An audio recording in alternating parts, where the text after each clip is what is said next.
Some of you ask me how I maintain flowers on my balcony all throughout the season. My secret to get more flowers is to cut off the flowers. If you're interested to know more, stay tuned.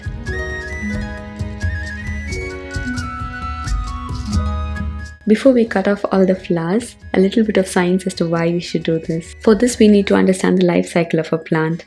How does a plant grow? From the seeds. The seeds turn into saplings and eventually into plants. Once a plant matures, they'll start to produce flowers. If it is a fruit-bearing plant, the flowers turn into fruits, which bears the seeds. In this video, we are concentrating more on the flowering plants. In such plants, the flowers itself contain the seeds. Once a flower matures and wilt off, the seeds will fall on the ground, they'll germinate and continue the cycle. After flowering and producing the seeds, the mother plant will eventually die off because it has completed its life cycle. So what do we understand from this? The aim of most of the plants is to produce seeds and eventually they'll become more and more plants. But we grow such flowering plants for their flowers and not for the seeds, at least for now. As I mentioned earlier, when you closely look at a flower, after it has bloomed, it starts to wilt and dry up. Such flowers are called spent flowers. From our little science lesson, we understood that if we let such flowers wilt and dry up on the plant itself, then the plant will transfer all its energy in turning these into seeds. But if we cut off these spent flowers, then the plant will invest its energy to producing more pretty flowers. So we are kind of exploiting this behavior in plants to get more blooms. And the process of cutting back these spent flowers is called deadheading. Now, how do we do this? Usually most of the people will remove the spent flower alone. I also did the same way earlier. If we just remove the flowers, what we are doing is we are just removing the petals. What we need to do is we need to cut back the flower stalk as a whole. Otherwise the plant can still produce seeds. So cut the whole stalk. Some people cut off the whole stem and keep only 1/3 of the plant behind. This will help the plant to remain bushy. But I usually don't do that except for my perennial ones.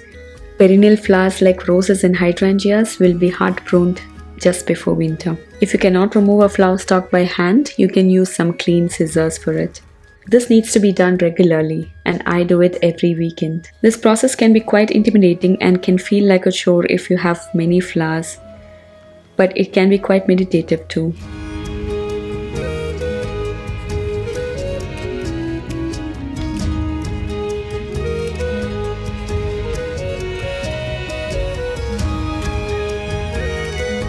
And one more small tip, if you have guests coming over and you need your space in full blooms, plan the deadheading 2 to 3 weeks before their visit so that the plant will be in full blooms when you need them to be.